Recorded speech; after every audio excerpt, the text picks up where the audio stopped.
Welcome to the Perfect Pairing Podcast. The cigar of the week this week is nearly the same. It is the Gurkha Marquesa Parejo. But before we get to that, in case you guys don't know who we are, my name is Chris, and I am the whiskey expert, but the cigar noob. And I'm Adam, and I'm the cigar expert, but the whiskey noob. And this week we've got the same three pairings as last week with a slightly different cigar. So last week we had the Gurkha Marquesa Prensado. Prensado. I almost said pensando, different Spanish word. This week we got the Gurkha Marquesa Parejo. It's not box pressed. And we got the same three pairings. We threw in an extra pairing based on our little huddle at the end of last episode. We were like, let's try this one next. So we're going to try it. And we're going to see if the pairings from last week taste the same or different, given that this is not box pressed. So very similar cigar, but it's not box pressed. The last one was box pressed. And in case you missed last week's episode, I do probably recommend listening to that one first. But just in case you're not going to do that, we decided that we're going to do this double header today. So we did just record the last episode. So this is fresh. It's not like if this was a week apart, Chris, I feel like we would not be able to see the differences. Agreed. But since we're doing this double header here, we will be able to see what's happening and the differences. And the reason that we're doing this is because I wanted to represent to everyone out there that cigars in different sizes or even different shapes that are similar sizes can taste different. And right off the bat, I just took my first puff. I am noticing a little lighter sensation than I was getting before, but this will be a very interesting one. I'm hoping that there's going to be a mix, but again, just like Chris said, just in case there's not a little mix in the pairings and it just does exactly the same and whatever. Luckily, they were some pretty good pairings, so that's good. But we did add a fourth to give you guys a little bit of what another one could be.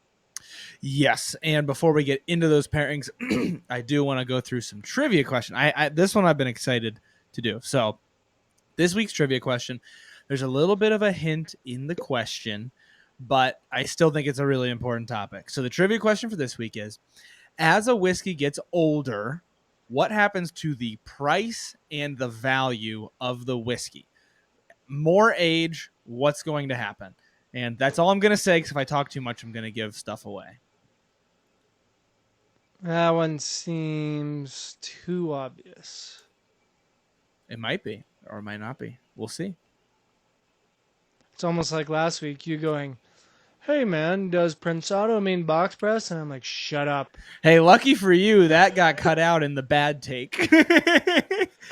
In the last take, I changed the way I worded it. I honestly didn't know the answer for sure, but I just said, what does Prensado mean? Because that was the question I was trying to ask. Yeah. Lighter. I'm definitely back up later. There you go. I am definitely noticing some lighter flavors here. I'll give my noob review here for you. Yeah. But no, I think right away I'm noticing a kind of like a hay note that I didn't even get at all in the last one, which is very interesting. For those of you, again, I'll go through it if you didn't listen to the last podcast. Same exact blend that we just had, but this blend is a Sumatra wrapper, a Habano binder, and Nicaraguan fillers. Obviously rolled in the Dominican Republic because that's where Gurkha has their rolling factories, but it is the same exact blend, but just a round cigar, a Parejo. I do think that might mean round. Now that I feel like it's like in the back of my head somewhere. I feel like that's what maybe it was called in the very beginning, and then they just stopped because all cigars are round. Mm-hmm. But I'm not gonna pull cigar expert on that one. Yeah. No, I agree with you that right away it's a little bit different though. For a little bit of a cigar noob review, I know I just in the last episode I did the Prensado, but I feel like the Marquesa Parejo, I agree with you that it's a little bit lighter. It might have a little hint of a totally different flavor, or it might just be that the leather is a little bit amped up, but it reminds me of kind of like an anise, like black licorice, just like a little touch of that type of a flavor. Oh, I was so wrong that it made Adam sneeze. Oh man, I'm sorry. I'm allergic to bullshit. Yeah. Okay. Yeah, I don't know if I don't like black licorice, and I like this cigar, so I'm like, no, don't say black licorice. I like this. Maybe it's something different. I don't know. I'm getting like a hay note. Is really Mhm. I think I can we agree that it feels a little lighter? Yes. Yeah. And Okay. I'll even agree that it's a little bit more almost herbal, like hay or straw or something like that. Yep. Yeah. I'm gonna keep going. I have another note, but I don't want to throw something crazy out there until I've taken another puff or two. No, that's okay. I'll go ahead and dive in. Well, no, I'm not going to dive into the first pairing. But I am skipping ahead just a little bit because I was intrigued because of the light nature of this pairing, or of this type of this Vitola is what it's called, of this cigar. Ooh. Wait. Vitola is like the specific. Vitola, I believe, means size. Oh, Theoretically, okay. I have never looked up what it actually means, but when people in the cigar industry talk about Vitola, they're talking about this cigar in this specific size and blend and blah blah blah blah blah. Oh, okay, kind of like this specific configuration or expression. exact, yeah, yeah. Okay. So in this Vitola, and if you're a cigar expert and I got that wrong, please comment below. It helps the algorithm. Yeah. But and I would like to learn, truly. I mean, everybody makes mistakes and everybody's got a learning process. So I would like to know that fact. I've never looked it up because I've always just said it and people are like, yeah, because that's what I've heard and that's what I went with. But it is it's definitely doing something interesting. What are you getting with your noob review? I'm trying not to skip ahead too much. Okay, so I'm just gonna say it. It's gonna sound stupid. I almost Duh. get, yeah, duh. I'm talking about notes. Of course, it's gonna be stupid. So something that I'm getting in the Marquesa Parejo that I didn't get in the Prensado is almost like a little bit of petrichor, like the smell of fresh rain on asphalt that I get sometimes from tequilas. I almost wish we paired it with a tequila, but just on the retro, I get it just a little bit. Okay, that's an You actual said note. you petrichor? Yes, I've never heard that name in my it's an life. actual thing. Google it. All right. Well, while Chris is licking rainy asphalt, I'm just kidding. I do believe you. I've just never heard of that in my life. You said petrichor, and I went, huh? What is that? I'm gonna And you said, Google the exact definition. okay, okay.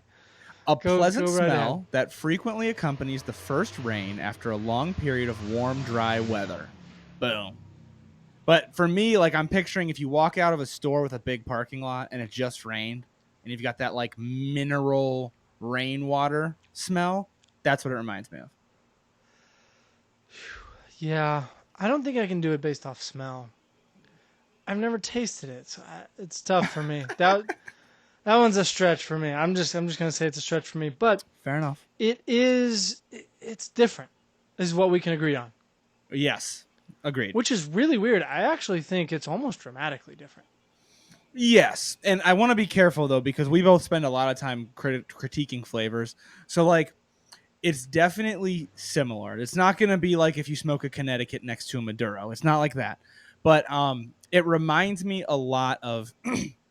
I always say, with drinking whiskey, you can drink it neat, you can drink it chilled, you can drink it on ice, and those are all like different ways of looking at the same image or different filters over the same photo. That's kind of what this is like. It's like, sure, we're looking at the same photo, but there's definitely a different filter over it. I'd agree with that. I would agree with that 100%. And so the natural notes that we were getting in this cigar is definitely leather. It still is prevalent in this cigar. We got it in the last expression, the last Vitola with the Gurkha Marquesa Prensado, and it is still, while this is lighter, it is still medium, touching on medium full this time. Mm-hmm. Last cigar, the Prensado, I felt like it was a clear medium full. This one, I actually just retrohaled. The spice is almost prevalent more on the retrohale this time too. which is super intriguing. Hmm. This guy might be really versatile. Yeah. That's what I'm feeling. And it's hard to say too, because one thing I'm worried, at least with me, because I'm like newer to cigars, is we're jumping out of basically the second third or almost the third third of the prensado and jumping into the first third of this. So I want to be careful with what I say, because like I'm worried if you did first third and first third, you get something different. But I do agree that there's something different about the flavor of it. I think it's more of in the last episode you mentioned like a black pepper flavor but without the spice of the black pepper, but like just the flavor of it. It's almost more of like that, less of Hmm. like the spice box like full throttle type of flavor. Definitely. Agreed. Agreed. So let's dive into this first pairing and see what we got. Yes, so pairing number one, I already cheated and went ahead, so you'll have a little bit of time to try it out. Pairing number one, we've got Traverse City Whiskey Company's Cherry Old Fashioned. This is a pre-made old fashioned, same as last episode. Once again, if you didn't listen to the last episode, I highly recommend it because we're going to keep referencing what happened in that last episode. This is like a two-part experiment we're doing. Um, right away, I got similar things with the old fashioned where it tasted similar to the way it did last episode. It got a little bit, the sweetness wasn't so artificial. It wasn't quite as much of a stale sugar, and the old fashioned tastes a little bit more old fashioned. The cigar, I think, is different. I think the cigar, we mentioned it got richer last time, if I remember correctly, and it still got richer this time. But this time, I think it got some of that cherry, where I did not notice that at all last episode. This episode, it's kind of got like a cherry like candy. I only did like two or three puffs so far, but it just has more of a sweetness to it that I didn't notice last time. I think it's more of a. I got a dark cherry last time out of it, but I think this time it's more of a light cherry, like a candy cherry. Yes. That's what I would say. Again, I don't know why I keep saying this thing's lighter. It's not. I don't. I want to make sure that I am clear. It's not like a light cigar, but it's Agreed. freaking me out just a little bit how different it is. And I almost don't want to say too much too, because I'm like, wait a sec, they can't be that different. Because I really am. I'm gonna just be truly honest here. This is like different. Mm-hmm. Like for me in the cigar world, this is different. Like I'm Yeah. like these two pairings. The last time we had the Gurkha Marquesa Prensado with the Traverse City Cherry Old Fashioned, they weren't playing that much at all. It was Mm-hmm. like you're doing something to me and I'm doing something to you, but we're not friends, Mm-hmm. right? And then this one, I feel like they're kind of friends. I Mm-hmm. feel like they're like, yeah, we'll influence each other a little bit. I'm not saying it's like my favorite thing, but it's definitely right away better than last week. I think the amount that this cigar is lighter is exaggerated when you pair it with the Traverse City Old Fashioned. I think like it gets even lighter. I think it's that candy flavor. It almost tastes sugar coated. It almost tastes a little bit sweetened. Kind of like if it was a full bodied cigar with a sweetened cap on it or something. Like it's got like an Definitely. extra sweet note to it. Agreed 100%. I will say, while we maybe dive into number two here, Yeah. this ash is already perfect. Last episode that we recorded, we had a little malfunction in the mics, so we didn't get to enjoy the ash, but we were both talking about it. We both had great ashes right off the bat, and then we both had a great second ash, and Chris did ash on himself, so he's an ash hole. But Mm-hmm. I mean, this, wow, like just anyone out there just dissing Gurkha. If you don't like their cigars, don't like their cigars. But anybody out there dissing Gurkha about any quality control issues, I'm sorry. Like I usually don't take hard stances in the cigar world because everybody's palate is different. But this is not a palate conversation. This is a quality control conversation. Dude, get out of here. Like, no way. The Revenant, I had one of the longest ashes I've had this year with the Gurkha Revenant, smoking it for the first time. And so just, yeah, I don't know. I'm not hearing any hate on Gurkha anymore. If you don't like the flavor of the cigar, sure, all right, fine. Mm-hmm. Try a different expression. Gurkha has like 20 or 25 expressions, maybe more. They've got a lot of different cigars. Right. But this is a good cigar. Yes, and I don't want to beat the dead horse, but totally agreed. I had a super long ash, the second ash last episode, But to jump into pairing number 2, I'm excited to see what you think. I'm a little bit torn. I don't want to reveal too much. Pairing number 2, we've got from Cedar Ridge. It's their quintessential American single malt. This is the Untitled Cigar Malt Project. I've seen a lot on social media about this one lately, and I think it's well deserved. This is, I'm not going to reread. Okay, I'll reread the finishes because I didn't read them yet in this episode. Yeah. There's a lot going on here, guys. So it's 115 proof, 114.9, and it is 100% malted barley, aged in ex-bourbon barrels, and finished in Cedar Ridge V, which is an American-style Madeira, first fill Amontillado sherry, French oak, New American oak, and peated malt finished in ruby port. A lot going on there, guys. There's a lot going on. And I mentioned in the last episode, this whiskey is complexity done correctly. You get different notes at different times. It's like a symphony. It's not like this shotgun blast of different flavors where you're just like, what is going on right now? Really nice complexity that kind of walks you through what's going on. And I think the pairing is similar to the way that it was with the Prensado, but I think there's a little bit of a difference in that I feel like the cigar malt tastes a little bit different this time. I'm getting a bitter finish. On the cigar malt? Both. Yeah, for sure. I noticed it more on the cigar malt. I didn't really pay too much attention on the cigar, but on the whiskey, the Cedar Ridge, I noticed bitterness is probably the best word for it. There's a word. Tannic. Like wines have tannins in them. They give you that slightly bitter, like bitter wood note. I get a little bit of that. Yeah. Yeah. I mean, last episode, for anybody that didn't watch, we both gave it a 9.4. Mm-hmm. And this is not a 9.4. Not so far. I would agree with you there. It is that I'm shocked. Mm-hmm. I mean, guys, if you're not a part of the Perfect Pairing Club, we do a little chat afterwards and we do record it. We always have done it, and then we decided, hey, let's record this and just let everybody see behind the scenes right when we turn off the camera.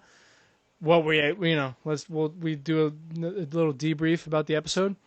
I was really nervous that this episode was going to be just like nothing. Just like absolutely like exactly the same as the last episode. And this is different, man. Yeah. And I almost am like in disbelief. You know, I if you watched the entire last episode, I was super excited to nerd out about this episode. And I'm like, now I'm just kind of like thrown off. I'm like, hey, this was a 9.4. Give me a 9.4. I was excited about that. Right. Like, what's going on? And like right now, like I'm sitting between like an 8 and an 8.5. Honestly, for me, I'm like, I don't know where this is gonna land. So I need to go back and forth a couple more times. Yeah, and I'm trying to be super careful because like I agree. I'm like in disbelief a little bit, but I think the bitterness really sticks with you. Here's what I think it is. I've mentioned before, like sherried whiskeys, if there's a lot of sherry influence, give me the feeling on my tongue like I just licked an envelope, that bitterness that you get from the glue on an envelope. And that's kind of sticking with me. This has a little bit of a sherry finish to it. I think the cigar is still getting that ruby port and still tasting fantastic. And to be clear, you even mentioned this is like in the 8s still. So this is still a really good pairing. But when you put it up against what was a 9.4, it's just not as good. There's definitely more bitterness sticking around. Mm-hmm. I think it's that sherry coming through a little bit more. And I don't like too much sherry influence in my whiskeys. And I think I'm getting more of it now, which is why it's leaving a bitter flavor. I think what I'm just sad about is I don't think they're gelling as much. Like last one, you know, we talked about it in the last episode that they just gelled. Like it was like harmonizing, right? The flavors were coming together and they're just creating a beautiful ballad. And this time there's play, but not harmonization. They're changing each other and it's not making anything bad, but you're not noticing when you guys have a great pairing.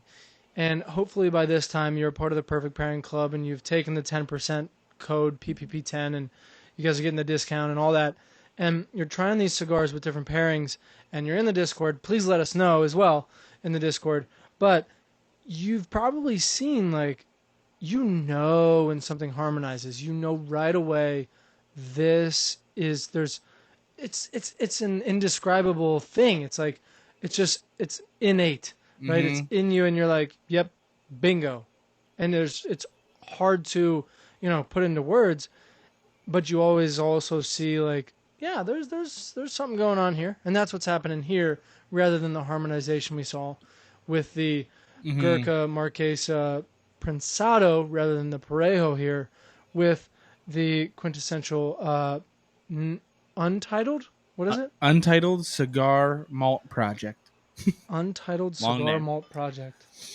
I think Yeah. harmonization is the right word that you used there. Because for me, like gelling, I didn't even think they really gelled in the last episode. For me, gelling is kind of what it does with the Traverse City Old Fashioned, where they're like almost mixing a little bit. In the last episode, I felt like they weren't mixing; they were like yin and yanging, where like they lined up great, but it was different flavors, and so like that was like the perfect amount of harmonization. With this one, I totally agree though, where it's like part of them are harmonizing, part of them are really getting that nice play, and then part of them are kind of like staying back. Like that bitterness is kind of staying back, and it's not letting anything in the cigar mellow it out. Whereas with the last one, it let the cigar kind of mellow it out. That's what I think is happening. I'm very floored. Like it's easy to think your mind's playing tricks on you with a cigar. Like I'm like, okay, maybe it's just my brain with the cigar thinking it's different. I think with the second pairing with that Cedar Ridge, there's no doubt in my mind this is different. Like that was different than it was in the first episode. For sure. 100%. And yeah, I was about to say the same thing. I think right now, if basically the way I'm thinking about it is for me in my cigar journey and my cigar off time when I'm not on camera, I have had plenty of cigars twice with the Mm-hmm. same pairings. And it does, because I'm sitting here like, wait, I wonder if I was having the Gurkha Marquesa Prensado rather than the Gurkha Marquesa Parejo here. I wonder if this would be happening. But I've Mm-hmm. done that, and it doesn't change. And I have that cigar because I do have a little whiskey left in my glass, and I do it again, and Mm-hmm. I pour a little bit more whiskey because I'm enjoying it, and I maybe out by the fire or just whatever, sitting there, on the back porch and just enjoying my time on a weekend. I've done that. It Mm-hmm. doesn't change like this. So Right. that's why now I'm like, no, trust this. Like, trust your palate. You've done this before. This is not. This is different. This is Yeah. truly different. And this third pairing here is going to be the nail in the coffin, or it's going to toss us way back on what we both just said.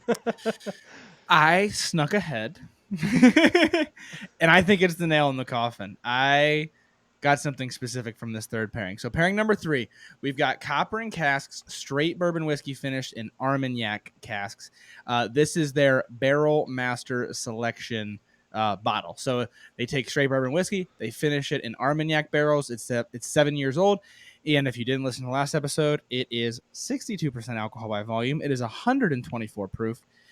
And right away, I see something a little bit different with the cigar than I got last time. I think that slight note change to the hay and the herbal and the lighter notes is coming through. It's like getting amplified in these pairings. I feel like the Marquesa Parejo, because it has those lighter flavors, with the Cedar Ridge cigar malt, it didn't mesh as well because the Cedar Ridge liked those rich, dark flavors with the pairing. And those light flavors almost got amplified and left that bitterness on my tongue that the Cedar Ridge had. Like they didn't cancel each other out. With the Copper and Cask Armagnac finish with the Marquesa Parejo, I get a more savory flavor when I go back to the cigar. It's almost like the difference between an old fashioned and a smoked old fashioned. This has that savory smoked old fashioned flavor. Like it doesn't taste like a smoked old fashioned, but it tastes like the difference between the two, if that makes sense. No, I think that makes sense. I'm seeing Chris mentioned last episode, and I disagreed. Seeing a little bit of that coconut come through Ooh, yeah. that you mentioned in the last episode. I am seeing a little bit of that come through, but I I am seeing more similarity in this pairing than the other two we've had thus far. Mm-hmm. Mm-hmm. I'm seeing. Would you? Yeah. So you agree with that? I agree with that. Yep.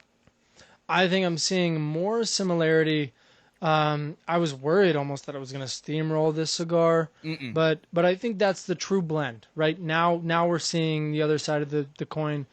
No, this is a Sumatra wrapper, Habano filler or binder, and Nicaraguan fillers. The same blend, the same primings, all of that, same cigar.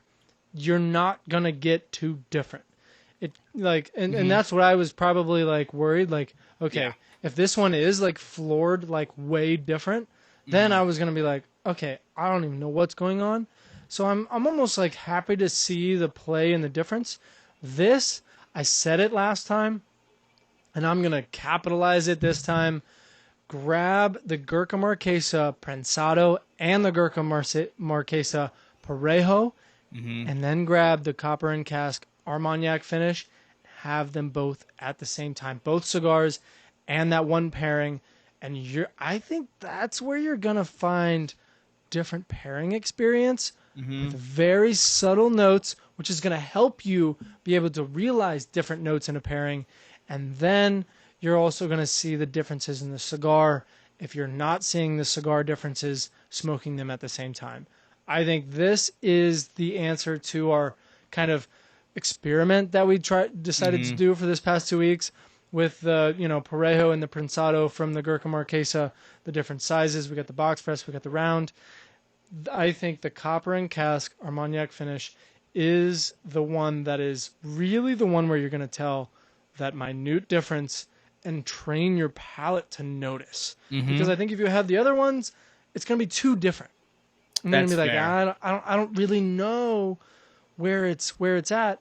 And that's why I recommend, for people who don't notice cigar flavors and they're like, it tastes like tobacco, it tastes like cigar, it's earthy, blah blah blah, spicy, whatever. Mm-hmm. Like people that say that, I'm always like, I know it sounds crazy. Smoke two at the same time. With Mm-hmm. whiskeys, people do it, right? They're like, yeah, I'll Right. taste this whiskey and take a sip of that whiskey. But cigars, people are like, smoke two cigars at the same time? Are you serious? Like, dude, what? First of all, that's like $20, right? If it's $10 per cigar. I Yeah. mean, not if you're in the perfect pairing club. It's way cheaper than that. But I mean, in general, that's what it is, and that's why I recommend it, and that's why I would do it here as well, and really try that. And guys, that's why we did this experiment. So I was, this is where again you can see it. I'm nerding out. I'm like, yes, all right, this is what I was waiting for. Yes. No, I totally agree with you. I think, especially in terms of the whiskey, this is the most similar. I think the whiskey tastes almost exactly the same as it did with the other cigar. The cigar, to me, have you ever had MSG, like the seasoning, the spice, or whatever it is? I don't think so. Okay, so Probably MSG, have. yeah, I mean, you definitely had it on food, but if you haven't tried it by itself, so MSG, I think it's like monosodium glutamate. It's the thing that everybody talks about. Oh, people use it on cheap Asian food. Like if you Yeah. get like Asian Yeah. food that's not actually Asian food, and they throw it on there to make it taste better. And everybody says, it might be bad for you, whatever. I'm not going to even speak to whether or not it's bad for you. What I will say, so it is, they say there's like a few different things you can taste on your palate. There's saltiness, sour, bitterness, savory or umami, and then something else that I forget. Sweet, obviously. Um, MSG is umami. It's savory flavor. It's like it's the weirdest sensation if you try it because it's just like pure savory flavor. The Copper and Cask Armagnac finish with the Gurkha Marquesa Parejo compared to the Prensado, it tastes like the Parejo has had MSG sprinkled on it. It's like a little bit more savory. It's like it's got this savory, kind of mouth-watery flavor to it that I did not get with the Prensado. And it actually, for me, made the pairing better. I like it. It's got like a more, not even rich, a better mouthfeel, which is a weird thing to say about a cigar, but it does. I don't know how else to put it. No, I agree 100%. But I was a little distracted on that one because I was showing off my ash. I was wondering. I saw you do something. I was like, what's he doing down there? Yeah, I'm just glad you didn't catch me ash on myself. Yeah, you see. It happens to all of us. Now Hey, you're the asshole. Everybody's an asshole once in their life. It happens. Mm-hmm. I mean, Mm-hmm. for me, it's my most popular video on YouTube. So, I think Yeah. there's close to 50 million people that have seen me ash on myself like 6 times in 6 seconds. So, Yeah. I'm like almost the definition of the ash hole in the world. Um, but Right. I agree. Going back to it, I agree 100%. I think this pairing got better Mm-hmm. in general. Now, Totally agreed. for the first time in Perfect Pairing podcast history, pairing number 4. Let's hope we can Chris still and I are walk going to out of be here. calling late on work tomorrow. Yeah. Pairing number 4, we've got Hard Truth's High Road Rye. We talked about it after last episode. If you're in the Perfect Pairing Club, you probably listened to that clip last week where we're like, what are we going to try next? And so we don't have any ryes in this pileup. We've got an old fashioned made with bourbon. We've got a bourbon finished in Armagnac, and we've got a single malt. We don't have any ryes. So we thought, let's try a rye with this, and please make it a low proof rye so that we're not dead by the end of this episode. So this is a 93 proof rye from Hard Truth. This is a sweet mash. And I haven't even taken a sip of it yet, but it should be totally different than what we've had so far. So I have no idea what's going to happen here. Okay, you know what? I'm going to take a guess. I'm just going to put it out there since we haven't done it yet. I think the slightly graham cracker note that I got last episode is going to be the most amplified with the rye. I think we're going to notice it the most. We'll see. Yeah, it is. It is interesting. Mm-hmm. When you said, all right, I'm gonna take a guess, I was like, all right, let me taste. Wow, that is. I'm glad we did it. Definitely different. Now I'm kicking myself because I wish I'd have saved. For those of you that don't know, we did do a double header tonight. That's why this is whiskey number 7 of the night. But we wanted to experiment with something different. That's why we tossed this one in there. But I wish I had a little bit of that final third somewhere, and I don't. No, I don't have it in arm's length. I might relight here and try it. Do you have it in front of you? I do. Oh man, I don't even know. I don't know where I put it. I got like 4 ashtrays in this little lounge off the back of my house, and I'm like, dang it, where are you? But regardless, I wish I could have it with that because I think it's doing what I would have guessed the last cigar would have done to the whiskey, but I'm shocked. I mean, like this rye, to be clear to everyone, is not your average rye. Mm-hmm. We had it on a couple episodes ago, maybe like a month ago, maybe a little bit more, but somewhere around there, and we loved whatever pairing we had with it. I don't remember exactly what it was, but I think we both rated above a 9, and we just absolutely loved it. But the rye, we both noticed, and it was, my pride as a whiskey noob, that I noticed something that was actually true in a whiskey, that this rye is the most approachable rye I have ever had. And because it's 90 proof, right? 90 proof? 93, yep. 93. So right at 93 proof, which for a rye is pretty light. And so, I didn't know that, and I guessed that, and I was super proud of myself. And I'm feeling that on this one. I think that the Gurkha Marquesa Parejo here is overwhelming this Hard Truth sweet mash rye. Like, agreed. I think it is. It almost doesn't taste very whiskey-y. It tastes like almost sugary with like some alcohol burn, but like not whiskey-y, if that makes sense. Yeah, which is crazy. I think are you lighting up the other one? I am. I'm so jealous. I don't know where it is, and I'd have to ruin this whole setup, so I'm not going to do it. But I'll trust your opinion. I actually might throw a sneak peek here at the end, but yeah, I think what this does is it also confirms again the difference is not that great as we thought. I did this because I thought this one was going to be a little lighter. It's true, but it ain't that much lighter. It's steamrolling this whiskey. I love what this Hard Truth Sweet Mash Rye is doing to the cigar, though. I think it's great. I think it's elevating the sweetness in it. I really am enjoying it. I think it adds a little cigar EE flavor to it. It's not Hmm. elevating any body in it. So if you were on the Traverse City cherry old fashioned side of this podcast, dude, have this sweet mash rye with it. You're gonna like Yeah, that pairing probably. agreed. And also, I think I was wrong with what I thought it would do to the cigar. You're right that it's sweeter, but it's not graham crackery sweet. It's sweet tobacco. It's like a little bit of sugar and a little bit of chocolate and that type of a sweet. But it did not elevate the graham cracker like I thought it would. I was completely wrong there. Yeah. And the Prensado is doing the exact same thing to the High Road. I will say that. But it tastes. I mean, this is the third, and I'm relighting it. So say what you will, but it tastes so different than the Parejo does. I haven't gone back and forth with just the cigars yet, but I'm about to do that. Fair enough. I've got a slight surprise. I was recording this earlier, so it was in the ashtray. I've got a mystery cigar. Mm. This is an upcoming mystery cigar. That is definitely full bodied. It is not upcoming. It's just a cigar that I have. Ah, Um, okay. but let me see. Let me get this thing lit. I will say while you're doing that, if I get this cloud out of my way so people can see me, I have 2 cigars going right now. So my vent in this room is working overtime. Um, the cigar that we really liked the Hard Truth Sweet Mash Rye with was the CLE Corojo, which in my opinion it's a Corojo, but it was a good bit lighter than these cigars. So I think that's why they still were able to play a little bit. Mm, yeah.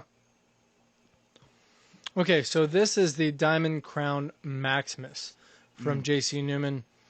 Definitely a little bit or definitely medium full. Doing the same thing. I would say it's decently close. I don't remember the entire blend. Decently close to the Gurkha Marquesa in general.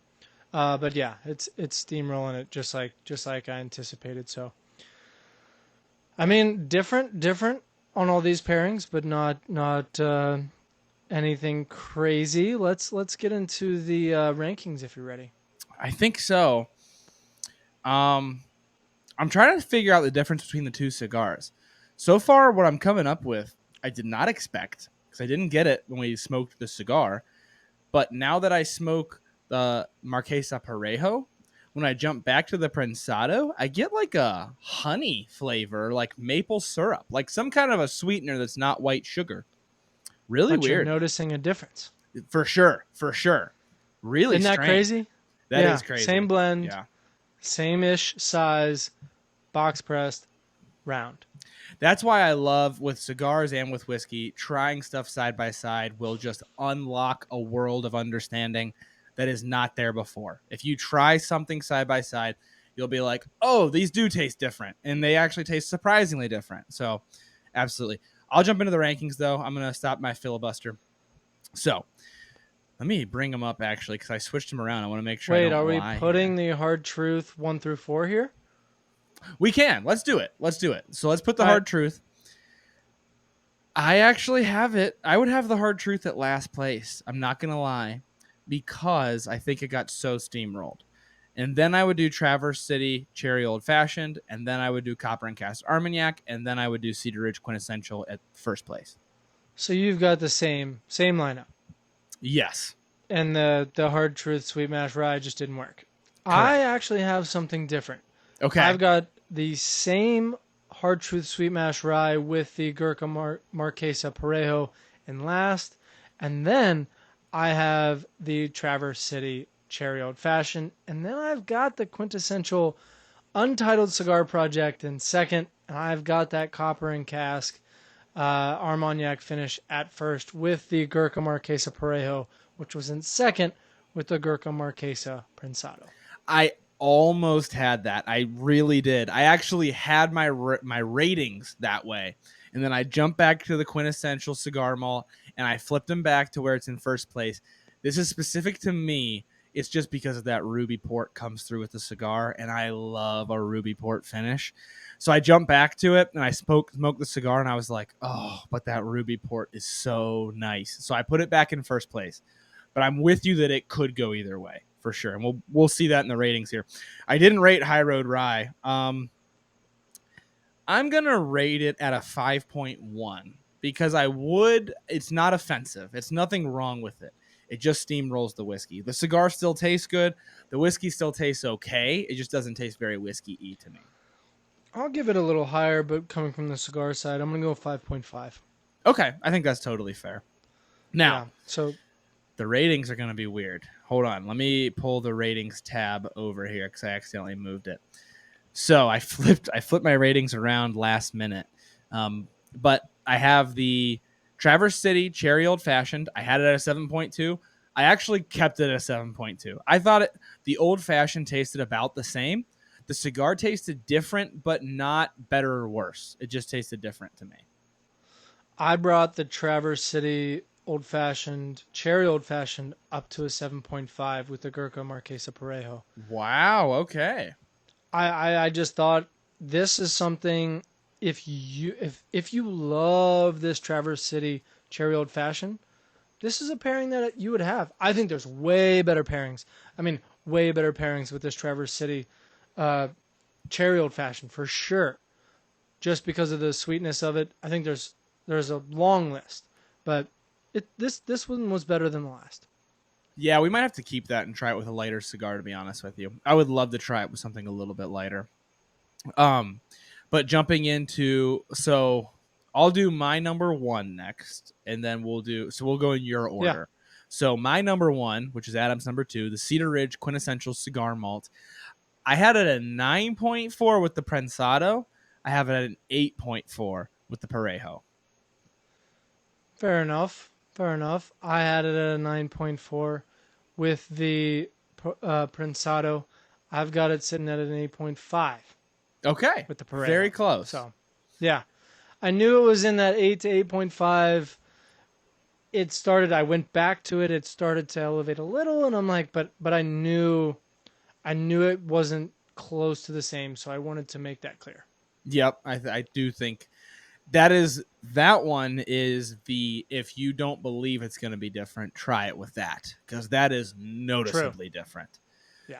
And then, so your number one, my number two, the Copper and Cask Armagnac finish, I put at an 8.3, right behind, 0.1 behind it. I had with the Gurkha Marquesa Parejo and the Copper and Cask Armagnac finish, I had an 8.7. 8.7. Okay, so and we're I think still last in the same episode ballpark. I had like an 8.3 or 4. Yeah, you had. Let me look. Maybe an 8.2. You bumped up to an 8.1. Yeah. So, but different. It floored me how different this was. I was really thinking it wasn't going to be because of the gradual differences in all these, but it was clear. It proved something different, and I'm satisfied with the experiment. That's what I gotta say. And also, because I didn't mention it, I had it at an 8.1 with the Prensado. The Copper and Cask Armagnac finish, to be clear, because we're talking about a lot of whiskeys and cigars right now. The Copper and Cask Armagnac finish, I had an 8.1 with the Marquesa Prensado, and I bumped it up to an 8.3 with the Marquesa Parejo. So I do still think it got better as well. Yeah, 100%. All right, blow my mind with a little whiskey trivia. I love the trick questions. So it's kind of a trick, but there's a hint in the question. So I asked it a specific way on purpose. As a whiskey gets older, what happens to the price and the value of the whiskey? I specifically said the price and the value because it's a really important distinction to make. I know. I had to trick you a little bit. The answer is the price goes up, the value, who knows what happens to it. And I want to make that distinction because I get so many comments. This can't be worth that much money. It's only a couple of years old. Or this should be worth a ton of money. It's super duper old. That doesn't make it worth more money. So as you age a whiskey, you lose some whiskey every single year. It evaporates. It's called the angel share. And so whiskey gets more expensive the older that it gets because it has to. You've kept it in a warehouse longer. You've paid to store it longer. And you lost some whiskey. So it has to get more expensive the older that it gets. Now, there's a lot that plays into price, but in general, it has to get more expensive. So the cost or the price of the whiskey increases as age increases. The value does not necessarily increase. And when I say value, I mean the subjective, like value to you, the consumer, to you personally and your palate, but also the value, the market value. There are some older whiskeys that people just don't like as much. They're not worth as much. And there's some older whiskeys that sell for insane amounts of money, because you can age something longer and it just gets really oaky and really bitter and doesn't taste very good. And you get this a lot with bourbons that are aged too long. If it's in the top, I could use it as a trivia later. If you're here right now, you're going to get this trivia right now. If it's in the top of your rick house or your warehouse, the top floor, and it's getting hot and cold and hot and cold and hot and cold, and you age it too long, it's going to taste way too oaky. Now, a lot of times, if you're aging something really long, especially a bourbon, because bourbon lets the oak come through, you're going to age it on a lower level of your rick house or your warehouse so that it gets that subtle nuance that you want from the age and not just over oaked. So I'll get off my soapbox, but I had to make that distinction because it's so common that people think I should pay more for this because it's older, and it doesn't necessarily mean it's better. It was a trick question, but I 100% agree with you. I mean, the same thing, you can say the same thing about the value in a lot of different areas, with cigars or whiskey. Like value is nearly subjective as well, right? Mm-hmm. It's nearly person to person, but yeah, it doesn't mean that it's better. But it does increase the cost just organically. Same thing with cigars. The cigar, cigars, I mean, you look at probably, the Angel share, which I thought was really cool. I didn't know about that, but that does make sense. I should make that trivia. Yeah, you should, but that makes sense. But also, you're looking at storage cost. Yeah. Like, cigars that have older whiskey, or older, cigars that have older tobacco. We've had 7 whiskeys today, guys. Come on. Give me a break. Right. But cigars that have older tobacco are always more expensive. Always. Because, well, they've had to store that tobacco and they've had to pay for that land. So that's just a piece of it, for sure, that the cost has to increase. It's not dramatically as some people do, right? Right. In the whiskey world and the cigar world, Absolutely. they do. Age is a marketing play as well, but it does incur some cost. For sure, it has to. There's no other possibility. If you could release something right as it grew and all that sort of stuff, then it'd be cheap. But if you had to store it, pay for the mortgage of that warehouse, just call it that, yeah, it's going to increase because your cost increases on that specific product. So that makes a lot of sense.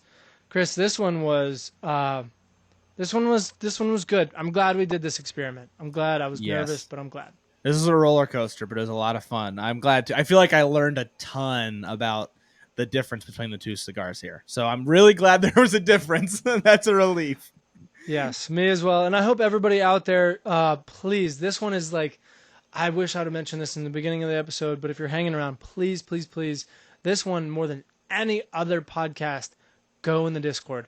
Let us know if you're getting the differences. Let us know what you're seeing. We want to converse with you guys. I almost want to go back and do a live smoking both of these at the same time and talk to you guys because we want to hear what you're getting from these. That's the entire reason we're doing this is to create a community around these cigars, to create a community around pairings and talking about it and trying to unveil the curtain around pairings and demystify all these cigar myths and whiskey myths and all this sort of stuff. So please, please, please go in the Discord. It's in Chris and I's, both of our link trees and whatever in all of our bios that exist. But yeah, Chris, I definitely think that the little whiskey that's left in all my glasses are going to go into my infinity jar or infinity bottle. And I don't think I'm going to finish these tonight. I think I'm straight to bed. I'm with you there. Cheers, man. Cheers.